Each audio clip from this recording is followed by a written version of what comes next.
Donc vous l'avez vu, le monde de l'entrepreneuriat dans la deep tech, c'est un monde d'abord de diversité et aussi un monde d'émotion dans cette transformation qui se met en place. Mais pour créer ces futures très grandes entreprises qui transforment le monde, il faut aller chercher les technologies.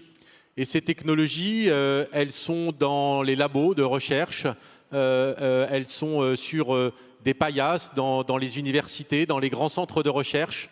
Et c'est bien cette connexion qu'on cherche ce matin. Et pour parler justement de cette transformation, de ce que c'est que la recherche aujourd'hui, de ses enjeux, de la façon dont fondamentalement elle a évolué les dernières années, je suis très heureux d'accueillir Antoine Petit, le président du CNRS. Voilà, c'est parti.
Bonjour à tous et à tous, donc, je suis Antoine Petit, je suis effectivement le PDG du CNRS et je suis venu avec Mathieu.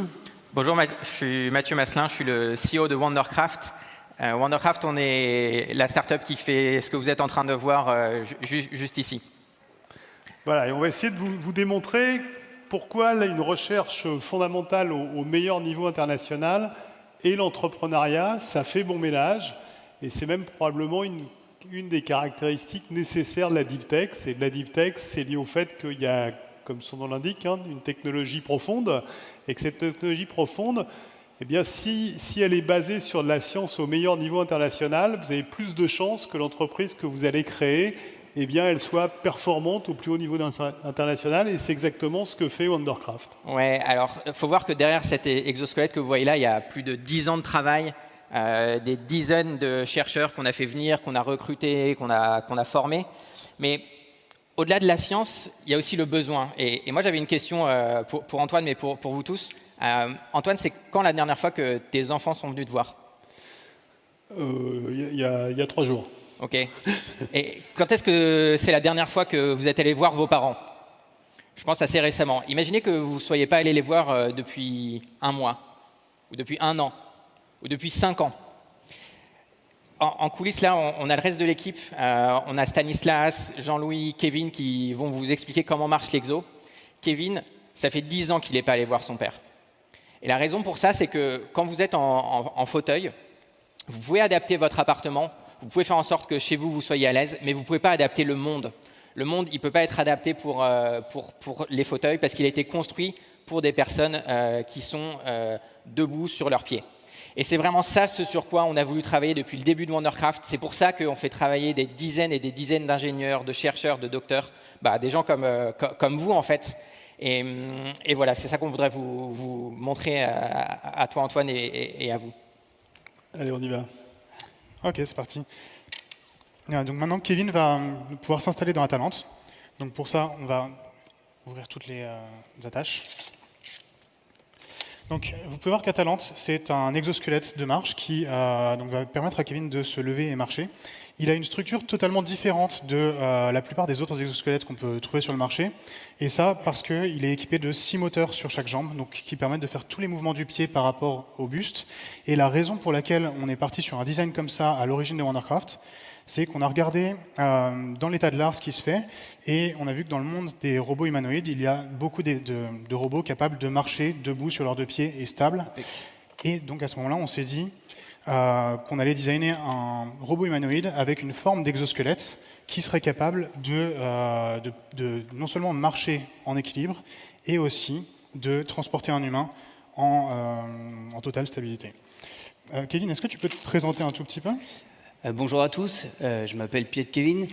Je travaille au sein de Wondercraft depuis 2 ans maintenant. Je suis pilote de l'exosquelette. Et voilà, je suis paraplégique depuis 10 ans suite à un accident de la circulation.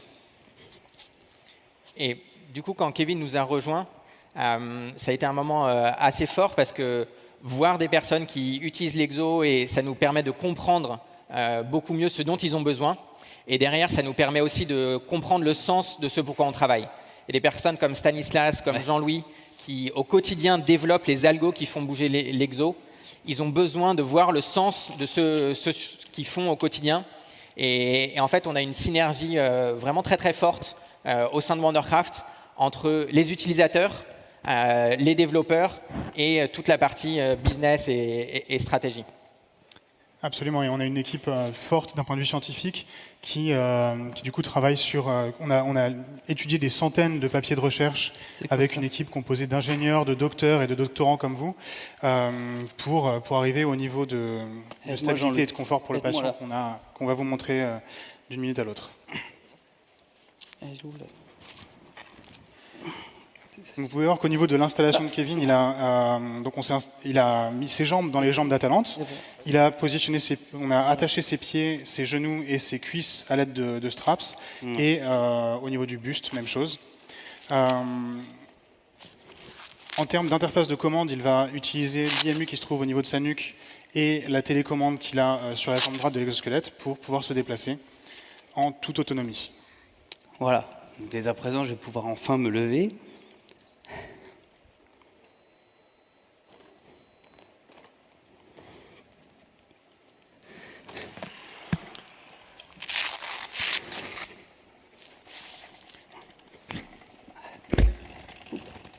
Donc là, Kevin a un petit peu de spasticité, c'est tout à fait normal lorsque le corps se déplie. Je te laisse expliquer si tu veux.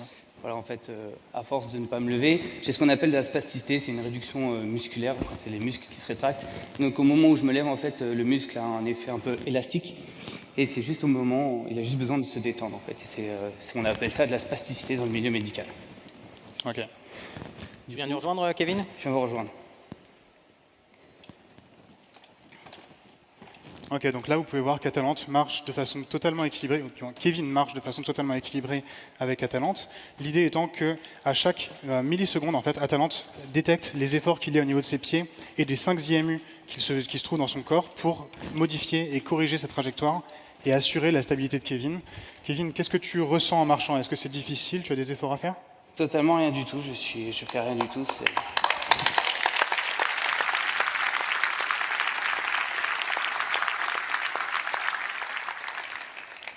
Vous avez pu voir que Kevin a pu marcher, mais il peut aussi du coup se déplacer avec les 2 pieds au sol dans toutes les directions et pouvoir interagir avec n'importe quelle partie de son environnement. Antoine, un verre? Un petit verre. Barman?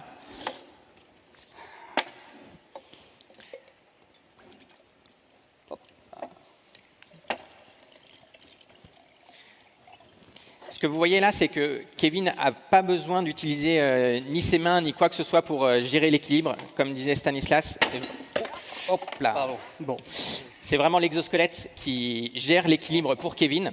Et ça, c'est un travail énorme. C'est un travail de recherche du type de ce qu'on a dans les labos du CNRS, par exemple, mais aussi dans des grands labos aux États-Unis, en Chine. C'est vraiment l'état de l'art. Et pour moi, la deep tech, c'est vraiment ça. C'est transformer cette science qui peut être produite dans les labos en la réponse à un besoin très très fort. Et ça peut prendre du temps, parce que la deep tech, c'est quelque chose de profond, c'est de la science. Mais le résultat, c'est pas seulement de faire des grandes tâches sur scène, c'est aussi qu'on peut remettre quelqu'un comme Kevin debout et des millions d'autres personnes demain. Comme vous avez pu le voir, je ne suis pas barman. Hein, désolé, je reste pilote d'exosquelette. Ouais. Ah. Allez, tiens.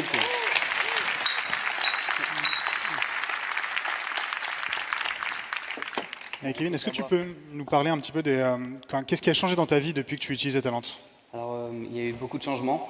Le fait de récupérer cette station debout que j'avais perdue a amélioré mon tonus musculaire dans mon fauteuil. Je me sens vraiment bien plus droit.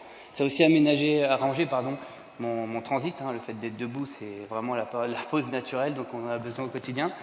Mais ce que ça a surtout changé, en fait, ce que vous avez pu constater, c'est la spasticité. En fait, à force d'être debout, mes muscles étant au quotidien, enfin plusieurs heures par jour détendus, ça a réduit du coup cette spasticité, a réduit mon traitement médicamenteux, ainsi que les douleurs neuropathiques. C'est comme le membre du douleur fantôme. Toutes ces douleurs, à force d'être debout, se sont diminuées. Du coup, j'ai réussi à diminuer mon traitement thérapeutique et ça change vraiment, vraiment mon quotidien. Et j'imagine en plus aussi que l'aspect psychologique de pouvoir être debout à hauteur. Alors j'ai perdu l'habitude parce que maintenant ça fait 2 ans que je me lève, donc du coup c'est devenu un peu normal, mais effectivement de reprendre le plaisir de regarder les gens droit dans les yeux parce qu'il est en fauteuil, au fur et à mesure du temps on commence à se faire des limbagos, mais bon voilà, ici maintenant, à partir de maintenant, depuis que je travaille avec eux, ça a énormément amélioré, ça a amélioré beaucoup plus que je ne l'aurais pensé d'ailleurs, donc c'est un plaisir de pouvoir se faire ce métier-là et d'être au sein de Wondercraft. Et merci beaucoup.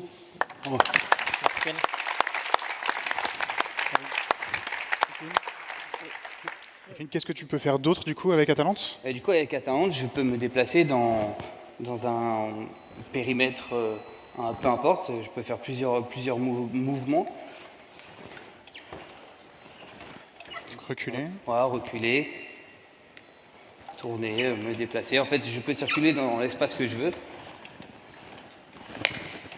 Le robot me permet de faire vraiment toutes les fonctions naturelles. Je peux m'asseoir, me relever, faire des exercices un peu physiques. Et comme vous avez pu voir avec la partie exercice qui nous permet de faire du coup des squats pour récupérer des choses et faire certains mouvements dans l'espace.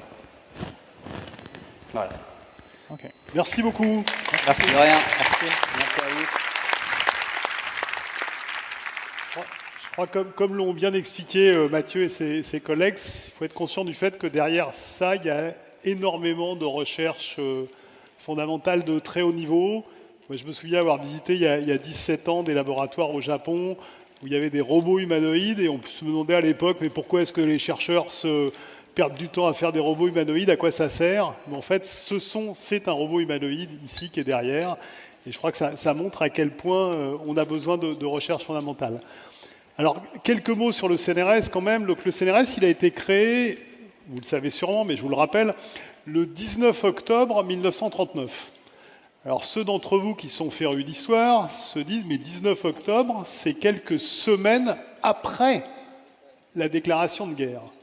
Donc, je suis sûr, il y en a parmi vous qui doivent se dire, mais ils n'avaient pas autre chose à faire que créer le CNRS alors qu'on commençait ce qui allait être la Deuxième Guerre mondiale. Et en fait, la réponse était non, parce que les gens à l'époque, en particulier les fondateurs du CNRS, Jean Perrin, qui était le prix Nobel de physique en 1926, et Jean Zay, qui était le ministre de l'Éducation nationale, qui est quelqu'un d'assez remarquable, puisque c'est quelqu'un auquel on doit à la fois le Festival de Cannes, le Palais de la Découverte et le CNRS. Et ils sont tous les deux au Panthéon. Eh bien, ils étaient convaincus que la France avait besoin de recherche. Alors aujourd'hui, les conflits sont d'une autre nature, heureusement, mais je crois qu'on a besoin de recherche. L'exemple qu'on vient de voir nous l'illustre parfaitement. On a besoin de recherche fondamentale qui va prendre du temps, parfois. Là, la réalisation que vous avez aujourd'hui, c'est la suite ou les retombées de dizaines d'années de recherche. Si vous prenez l'ARN messager, dont on a un tout petit peu parlé en ce moment, Jacob et Monod, c'est 1961, prix Nobel en 1965. Si vous prenez d'autres technologies comme le deep learning, dont on parle beaucoup, alors deep learning, on a l'impression que c'est né hier, pas du tout. Le deep learning, les algorithmes de deep learning, ils datent de la fin des années 80, et il a fallu une trentaine d'années pour qu'ils puissent être opérationnels. Et donc aujourd'hui, cette recherche fondamentale, heureusement, elle peut se transférer plus vite et il n'y a plus, comme il faut le reconnaître, il y a quelques années, d'opposition entre recherche fondamentale et entrepreneuriat. J'ai presque envie de dire au contraire.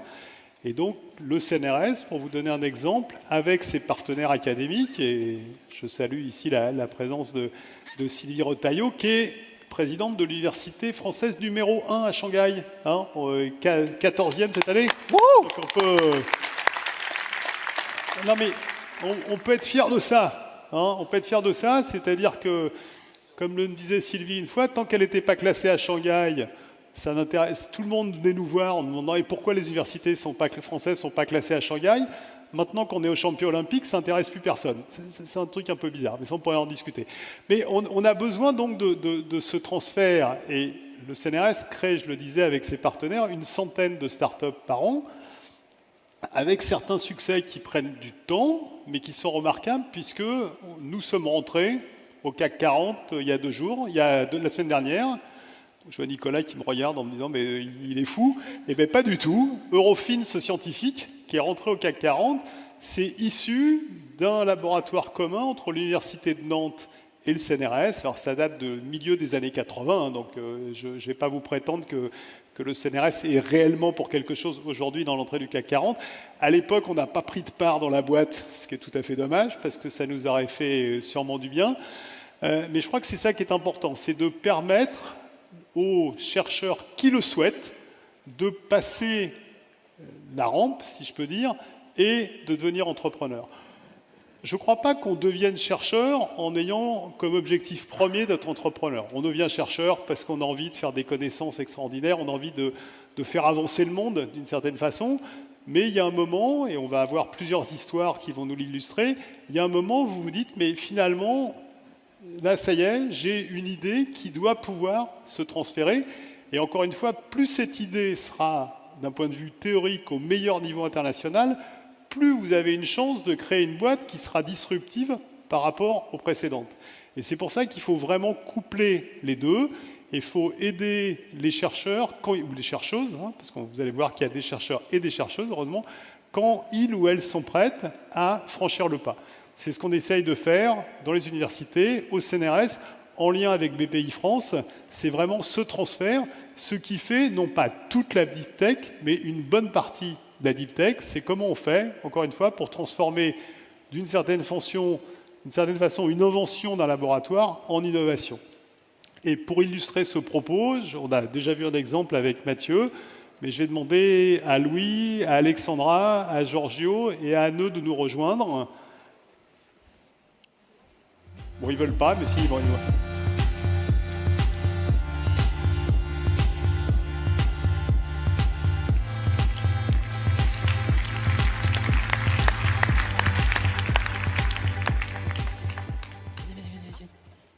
Bon, et vous allez voir qu'ils vont vous raconter leurs histoires, qui sont des histoires tout à fait fascinantes, souvent des histoires avec une grande dimension internationale, parce que la recherche et l'entrepreneuriat, aujourd'hui, c'est quelque chose qui est international. Et on va commencer par Louis, qui va nous parler d'une pompe cardiaque, n'est-ce pas? Merci. L'insuffisance cardiaque est un des grands défis du XXIe siècle. Il y a déjà plus de 60 millions de personnes dans le monde qui souffrent de cette maladie mortelle. Et les pompes cardiaques sont des machines implantables ultra sophistiquées, initialement développées par des ingénieurs et des chercheurs qui ont travaillé sur le programme spatial Apollo. Ces machines permettent de sauver les patients en insuffisance cardiaque avancée, mais elles fonctionnent avec une technologie de rotor lancé à haute vitesse qui dérégule complètement le système cardiovasculaire et les patients sont exposés à un risque élevé de complications graves, AVC, hémorragie, etc. CoreWave, startup deep tech, développe une nouvelle génération de pompes cardiaques qui préserve l'équilibre du système cardiovasculaire et qui peut changer la donne pour les patients. Alors pour ce faire, on utilise une technologie de rupture, la technologie de pompe à membrane ondulante qui s'inspire de la nage ondulatoire des animaux marins. Alors nous sommes les premiers dans l'histoire de l'humanité à maîtriser cette technologie originale et bio-inspirée.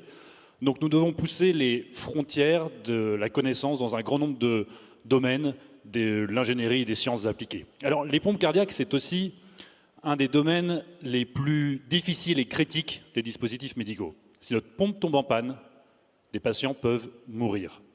Alors c'est un immense défi, et dans le domaine des dispositifs médicaux, c'est un petit peu comme envoyer un homme sur la Lune. Et pour pour paraphraser le président Kennedy, ce n'est pas parce que la recherche est facile que l'on rejoint CoreWave, mais parce qu'elle est difficile. C'est un projet titanesque et toutes les personnes qui le rejoignent se rendent bien vite compte que personne ne peut le mener seul à bien. Le collectif s'impose comme une évidence. Alors je pose souvent la question aux jeunes chercheurs qui nous rejoignent, comment se passe l'acclimatation au sein de CoreWave? Et c'est toujours la même réponse qui fuse. Avant, dans mon labo, on était chacun sur notre paillasse avec nos projets. Et ici, je fais partie d'une équipe pluridisciplinaire de 60 personnes qui travaillent à l'unisson pour apporter cette pompe cardiaque révolutionnaire aux patients. CoreWave est faite donc d'ingénieurs, de chercheurs issus des meilleures formations en France et à l'étranger, de techniciens experts venus des industries les plus exigeantes, aéronautique, horlogerie, Formule 1, mais aussi nous avons attiré des vétérans de la pompe cardiaque, qui auparavant ont contribué à des programmes de R&D qui ont accouché de leaders mondiaux pesant des milliards. Ils viennent des États-Unis, d'Australie, et se sont installés ici, en France, pour rejoindre l'aventure CoreWave. Alors, nous sommes désormais de plein pied dans le XXIe siècle et ces défis vertigineux appellent à inventer un autre futur.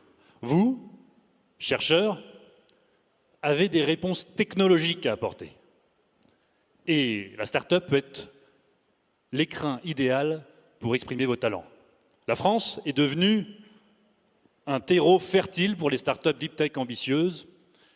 Et positionnée depuis longtemps à la frontière technologique, elle s'est armée avec un arsenal de financement emmené par BPI France et désormais avec des relais en Europe avec EIC. Grâce à ces soutiens, CoreWave a pu mobiliser des dizaines de millions d'euros qui sont nécessaires pour développer une pompe cardiaque qui est aujourd'hui attendue avec impatience par les chirurgiens cardiaques du monde entier. Alors, la société qui est la mieux positionnée pour devenir le SpaceX de la pompe cardiaque est française. Maintenant, à vous de jouer en rejoignant une start-up ou en créant la vôtre.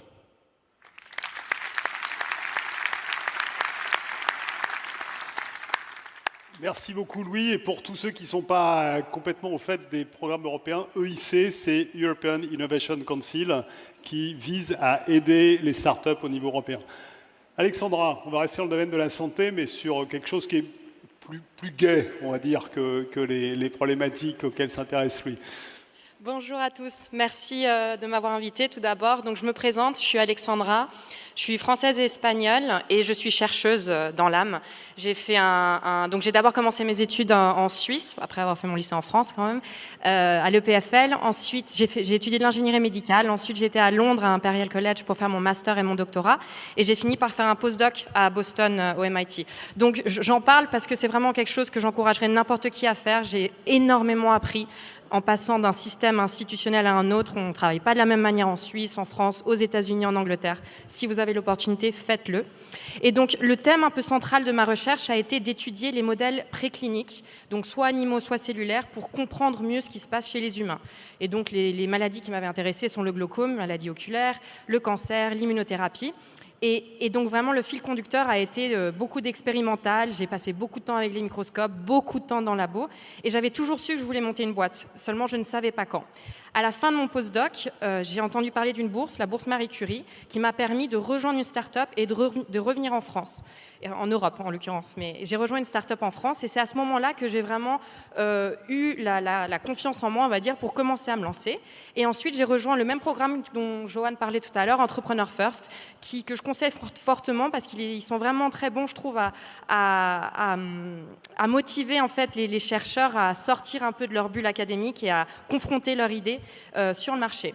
Et donc du coup, ça fait maintenant 2 ans que j'ai monté cette boîte qui s'appelle InVitro. Donc InVitro dans les grandes lignes, c'est une start-up qui développe de l'intelligence artificielle pour lutter contre l'infertilité et pour augmenter les taux de succès de la fécondation vitro. Donc on est une boîte deep tech, on est une boîte de scientifiques qui travaillent pour les scientifiques.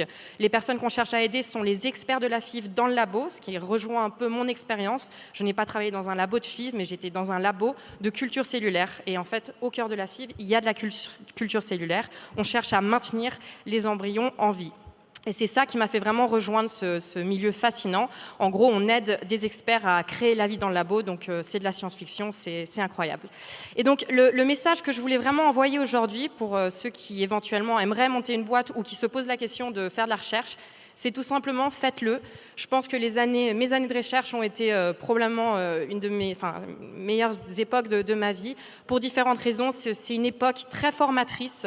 Vous allez cultiver votre résilience, même si vous ne montez pas une boîte à presse, c'est quelque chose de très très puissant.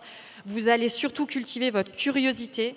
Et je pense que vraiment, en étant chercheur, on est presque un peu des micro-entrepreneurs, un peu localement. On est un peu là tout seul à émettre nos hypothèses, à les tester, à les interpréter et ensuite à les communiquer. J'aimerais aussi revenir sur un sujet qui a été mentionné plusieurs fois. Si vous faites de la recherche, profitez-en pour apprendre à communiquer. Après tout, on est appelé des chercheurs, pas des trouveurs. Vous allez passer le plus de temps à chercher des choses qui ne vont pas marcher, c'est normal, mais pour autant, apprenez à les vendre, à les communiquer, parce qu'au final, si vous montez votre boîte, même si vous développez de la science qui est incroyable, si vous n'arrivez pas à convaincre les utilisateurs, et je pense que c'est d'autant plus pertinent avec de l'intelligence artificielle de l'utiliser, votre science, elle ne va pas servir à grand-chose. Donc voilà, mon message, c'est vraiment, lancez-vous. Je pense que la recherche, notamment la recherche fondamentale, il y a quelque chose de très beau dans l'idée de passer des années entières à se poser des questions, qu'elles aient un impact immédiat ou pas. Donc cultivez vraiment cet émerveillement. Peut-être que mon mot de la fin, c'est, je trouve que ce que j'ai vraiment voulu retrouver dans l'entrepreneuriat, que j'adorais dans la recherche, c'est un peu ce côté obsessionnel. On veut résoudre ce problème et ce côté émerveillement. On est un peu des grands enfants. J'espère n'offenser personne, mais je pense que c'est quelque chose qu'on retrouve dans l'entrepreneuriat. C'est connu que beaucoup d'entrepreneurs restent un peu des grands enfants parce qu'aucun adulte sensé se lancerait là-dedans. Donc prenez le temps, profitez-en. Et si vous voulez découvrir un nouveau type d'émerveillement, eh ben, rejoignez-nous. Merci beaucoup. Merci beaucoup.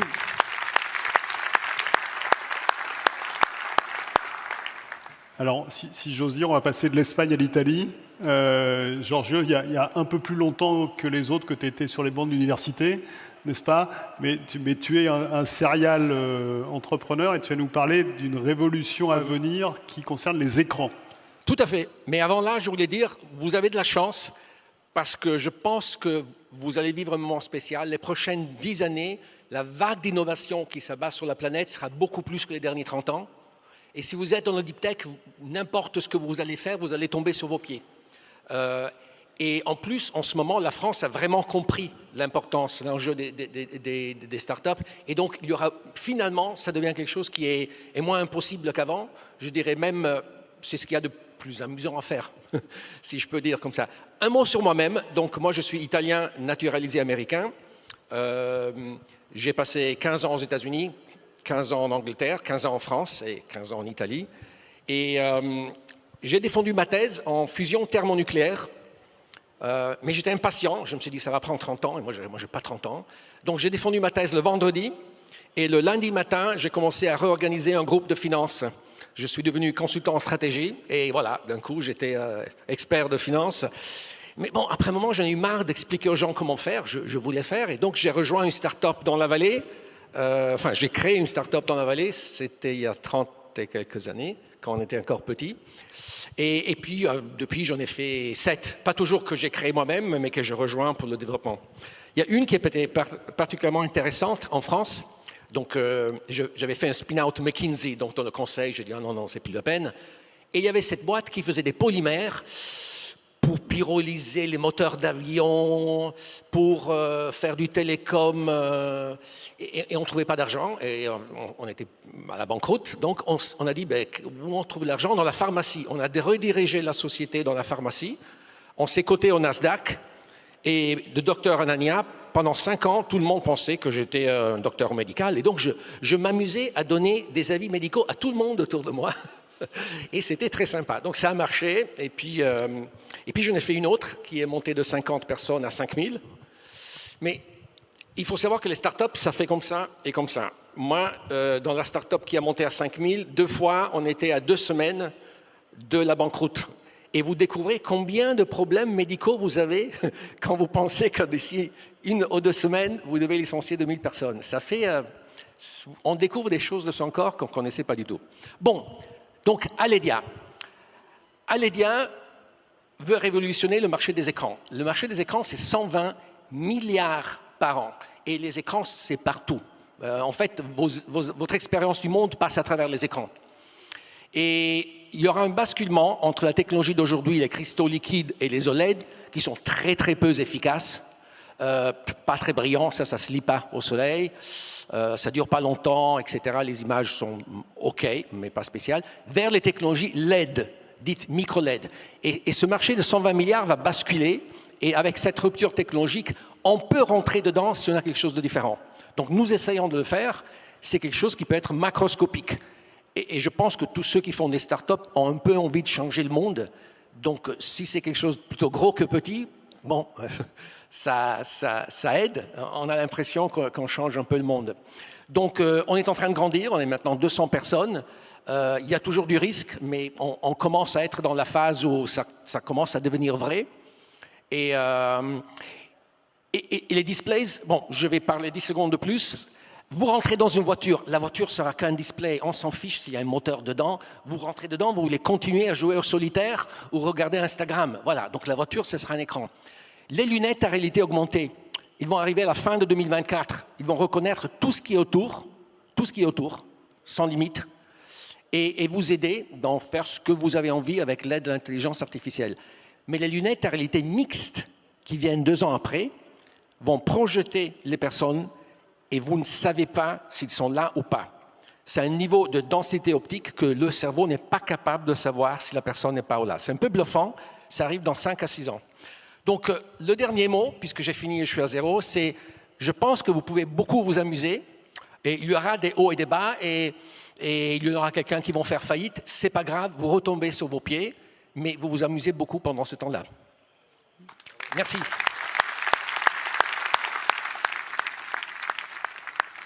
Merci Giorgio. On va finir notre petit tour d'Europe par la Norvège en accueillant Anne, qui était chercheuse CNRS et qui est maintenant une actrice de ce qu'on appelle le New Space, on peut dire.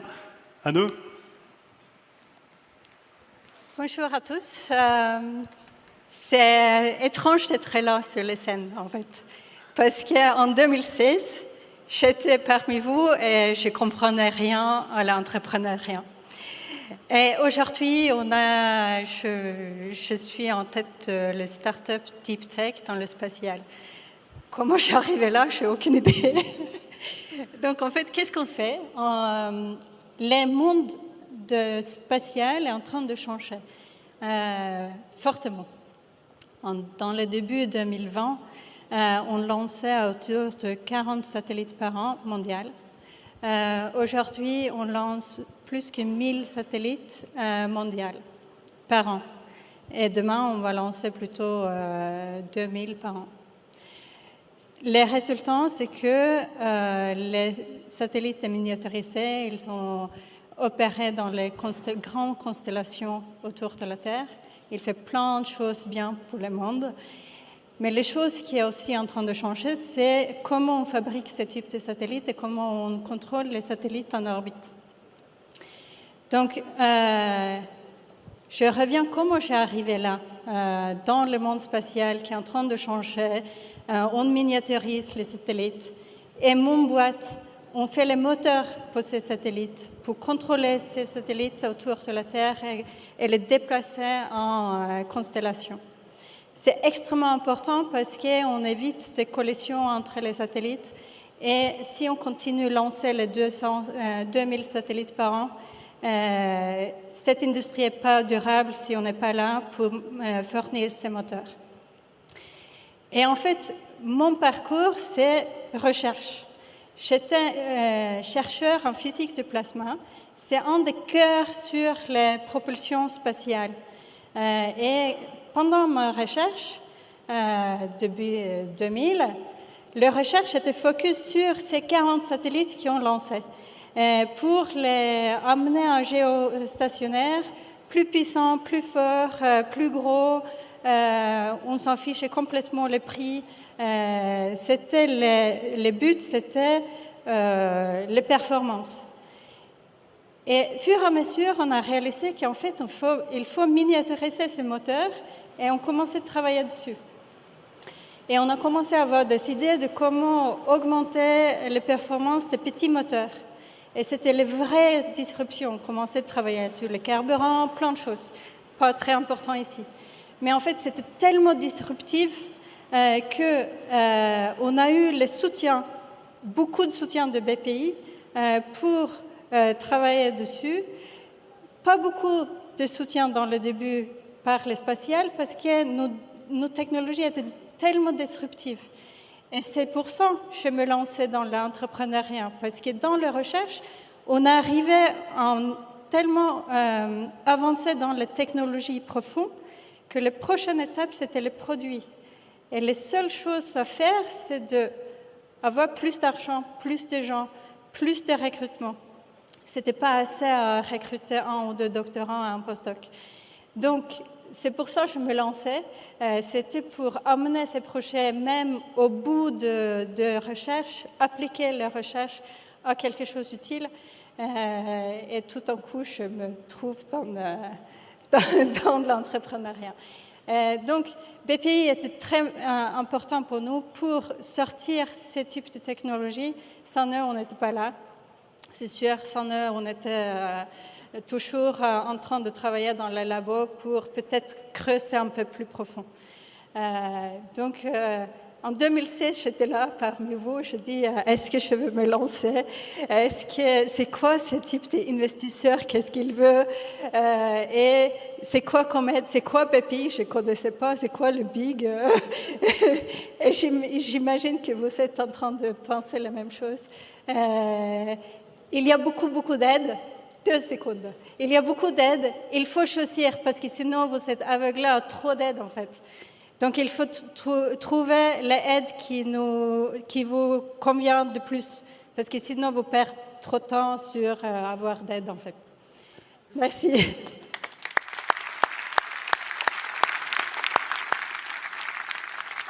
Merci beaucoup à vous tous. Vous avez vu ici quelques exemples de start-up. Il y a aussi des start-up qui sont liées par exemple à une préoccupation que beaucoup d'entre vous ont, qui est l'atteinte des objectifs de développement durable. Enfin, faut pas. On a vu quelques start-up ici. Peut-être là, il nous reste 3-4 minutes pour discuter. Il me semble qu'il y a un élément sur lequel on pourrait un peu insister, c'est la notion d'équipe. Parce qu'au fond, être chercheur ou entrepreneur, c'est un travail d'équipe. Vous êtes en avant, parce qu'il faut des leaders, bien sûr. Mais je crois que vous l'avez tous dit de façon plus ou moins explicite. Mais il me semble qu'on pourrait commenter rapidement sur finalement cet analogue qu'il peut y avoir entre le chercheur qui n'est pas chercheur tout seul et l'entrepreneur qui n'est pas entrepreneur tout seul. Construire des équipes, les animer, les faire vivre. Comment on fait? Vous avez 33 secondes chacun à peu près. Hein. Louis? Oui, effectivement, c'est fondamental parce que les sujets sont tellement compliqués et divers qu'il faut avoir des équipes qui soient au très bon niveau. Donc, je dirais globalement qu'on est sur un sujet intéressant. Ça attire des personnes de qualité, ça attire du monde. Et après, ce qui est un peu un défi, c'est de réussir à créer une culture parce que finalement, on grossit. Nous, on n'est pas très très nombreux, on est 60 personnes, mais il faut une culture où les gens partagent un peu les mêmes valeurs, l'envie d'aller dans le même sens. Donc c'est d'une part être sur un sujet qui est suffisamment passionnant pour que les personnes experts de ce domaine viennent, et ensuite avoir une culture qui crée du collectif, où il y a de l'humilité, il y a de l'ambition certes, mais où il y a vraiment, on joue collectif. Et c'est vrai que le fait d'être sur une mission, comme souvent sont les medtech, les deep tech, mais aussi les medtech a fortiori, eh bien ça aide à cimenter du collectif, parce que tout le monde est là en fait pour aller servir la mission. Merci. Anne? Oui, je pense que l'équipe, c'est un des plus importants. On est 20 personnes aujourd'hui, on a 12 différentes nationalités. On a recruté les gens qui venaient de tout le monde entier pour venir chez nous. Les choses qu'on cherche, en fait, c'est les gens qui ont la résilience, qui n'ont pas peur et qui est très curieux. Et curieux, pas que sur les sciences, mais aussi comment les autres travaillent, parce qu'on mélange l'équipe de tous les différents domaines. Et tu es peut-être expert dans ton petit domaine, mais il faut accepter qu'il y a des autres qui savent mieux d'autres choses. Et ce type de cohésion entre l'équipe est très, très important. Et c'est une des choses, ouverture d'esprit est une des choses très, très importantes quand on recrute. Stan ou Mathieu, je vous laisse. Stan. Ok, merci. Je vais un peu construire par-dessus ta réponse. Quand on travaille dans un domaine de deep tech tel que la robotique, que ce soit avec des exosquelettes, des humanoïdes ou autres, c'est fondamental d'avoir une équipe pluridisciplinaire, Parce que typiquement, la robotique, je dis souvent que c'est le domaine de l'ingénierie où on travaille à la fois sur la mécanique, l'électronique, la commande, les mathématiques et la modélisation. Et si on veut rajouter à ça, si on veut transformer notre robot en un produit commercial, c'est nécessaire aussi d'avoir du réglementaire. Et en fait, c'est impossible pour un seul être humain de maîtriser tous ces domaines. Et c'est nécessaire d'avoir une grande équipe complète de gens compétents, comme ce qu'on a construit avec à Wondercraft. Ouais. Et moi, je voudrais juste que tout le monde réfléchisse à la dernière fois où il s'est senti un peu abattu et désespéré en se disant mais pourquoi je fais ce que je fais? Et si vous réfléchissez à ce moment-là, c'est probablement un moment où vous ne compreniez pas le sens, où vous n'étiez pas capable de visualiser l'intérêt de ce que vous faites. Et je pense que pour construire une équipe, il faut que tout le monde le sente, mais vraiment là, en fait. Pourquoi il est là? Pourquoi il est dans cette boîte? Pourquoi il s'est levé ce matin? Pourquoi il est en train de redévelopper une partie de code? Et que ce soit vraiment au fond des gens. Et c'est ce autour de quoi on a bâti Wondercraft. Et c'est pour ça qu'on travaille avec des gens comme Kevin ou Stanislas ou Jean-Louis. C'est pour voir le sens de ce qu'on fait vraiment quotidiennement. Et quand l'exosquelette est là, avec des personnes qui l'utilisent, pour moi, c'est comme ça qu'on construit une équipe. C'est en leur donnant du sens et de la vision. Alexandra et Giorgio, rapidement si possible, parce que le temps... Très rapidement, je suis d'accord avec vous tous. Mais donc, pour aller très rapidement, je pense que l'interdisciplinarité est vraiment clé aujourd'hui. La diversité, ça a été aussi mentionné. Et peut-être le dernier élément, ça paraît bête, mais de l'optimisme. Surtout quand on est une petite équipe, il suffit qu'il y en ait un qui soit déprimé, et on a le droit d'être déprimé, on est humain, pour que ça coule tout le monde. Donc c'est normal, c'est humain, mais il faut vraiment avoir des gens, et je pense qu'encore une fois, en tant que chercheur, on se doit de l'être, des gens qui soient motivés et qui ne se laissent pas abattre très facilement. Et surtout, c'est là que ça compte d'avoir une équipe soudée pour qu'on puisse s'entraider. Et pour finir, Giorgio, qu'on a animé des équipes, des petites et des grandes? La première chose, pour moi, c'est qu'il faut sortir de son zone de confort parce que certaines fois, on prend des gens qui pensent comme soi et il n'y a rien à faire. Les points de vue différents sont ce qui rend non seulement plus intéressant, mais probablement qui améliore la probabilité de succès. L'autre chose, c'est très important, il faut bouger vite quand on est une start-up et donc il faut installer une culture où il faut prendre des décisions rapidement et s'il y a des erreurs, c'est pas grave. Comme dit Mark Zuckerberg à ses équipes dans la réalité augmentée, voilà 5 milliards, go and make mistakes. Et si on est prêt à accepter des erreurs, on est prêt à aller plus vite. Merci beaucoup. Merci beaucoup à tous. Merci à toi.